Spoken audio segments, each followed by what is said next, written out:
प्रयागराज में महाकुंभ हादसे की गूंज आज संसद में भी सुनाई दी। विपक्ष ने दोनों सदनों में जवाब देने की मांग करते हुए इस मुद्दे को उठाया।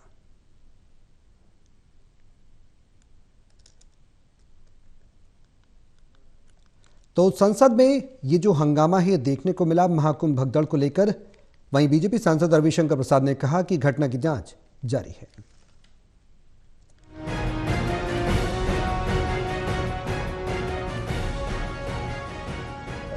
प्रयागराज में महाकुंभ के दौरान हुई भगदड़ हादसे का मुद्दा आज संसद में जोरदार तरीके से गूंजा।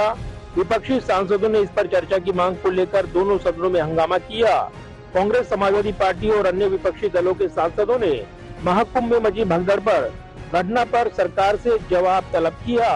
इस पर सरकार ने कहा कि विपक्षी दल राष्ट्रपति के अभिभाषण पर लाए गए धन्यवाद प्रस्ताव पर चर्चा के दौरान किसी भी विषय को उठा सकते हैं।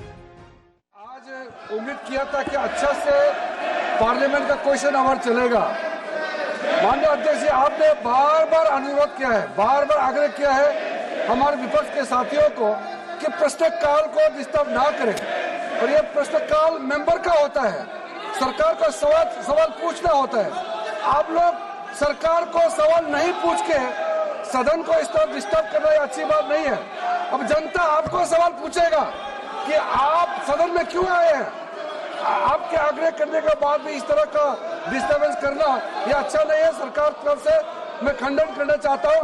बाकी जो भी बोलना चाहते हैं वो राष्ट्रपति का अभिभाषण पर सब बोल सकते हैं। ये पहला दिन इस तरह का ये नजर यहाँ पे जो अपोजिशन मेंबर्स ने जो हरकत किया है ये ठीक नहीं है। मैं सर इसका खंडन करता हूँ।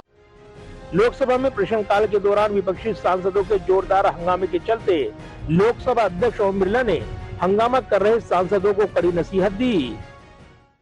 जनता ने टेबल तोड़ने के लिए नहीं भेजा है। आप पहली बार चुन के आए हो। टेबल तोड़ने के लिए नहीं भेजा आपने।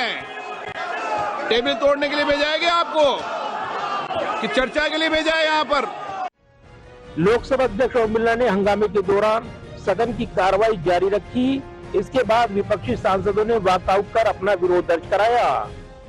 लोकसभा में सारे विपक्षी दल आज हमारी एक ही मांग थी कि कुंभ में जो लोगों की मृत्यु हुई है, शरणार्थियों के साथ जो अपमान हुआ है, यात्रियों के साथ जो अत्याचार हुआ है, उस पर सरकार जवाबदेही है।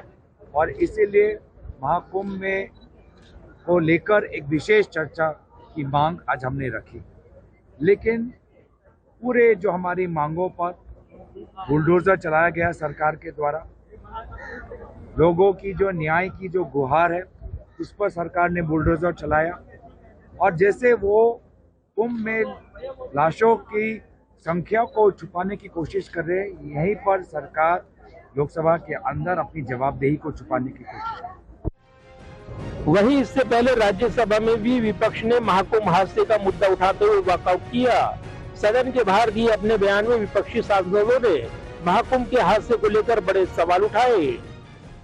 देखिए, घटना तो बहुत बड़ी और बहुत दुखद हुई है, लेकिन उससे भी दुखद बात यह है कि उस घटना को दबाने छिपाने का काम सरकार कर रहा है। उत्तर प्रदेश सरकार, उत्तर प्रदेश सरकार के बड़े लोग कर रहे हैं, बड़े अधिकारी और बड़े पदों पर बैठे हुए लोग। ये बहुत दुखद बात है।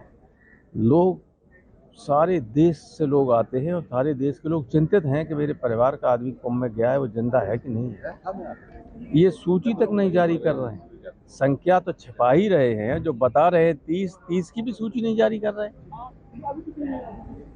तो इससे ज्यादा दुखद कोई बात नहीं हो सकती है। सदन शांतिपूर्वक चले, इसलिए हमने 1 घंटे का वॉकआउट इस बात पे किया था कि श्रद्धा सुमन अर्पित करने दिया जाए। कुंभ मेले में जो लोग मारे गए हैं सरकार की बद इंतजामी की वजह से। 1 घंटे बाद फिर जब विषय परिवर्तित हो तो हमने फिर ये सवाल उठाया, लेकिन सरकार पूरी तरीके से नहीं अपने आप की सच्चाई छिपाना चाहती है। मृतकों की संख्या ना आने पाए, किन परिस्थितियों में हुआ, तो ये अपमान हो रहा है उन सभी स्नानार्थियों का, तीर्थयात्रियों का, भारतवासियों का, कि किसी भी हालत में श्रद्धांजलि हम अर्पित न कर सके। इस तक का मौका नहीं दिया जा रहा है। इसके विरोध में हमने वॉकआउट किया 1 बजे तक। वहीं बीजेपी सांसद रविशंकर प्रसाद ने सदन में अपने बयान के दौरान महाकुंभ भगदड़ की घटना का जिक्र किया।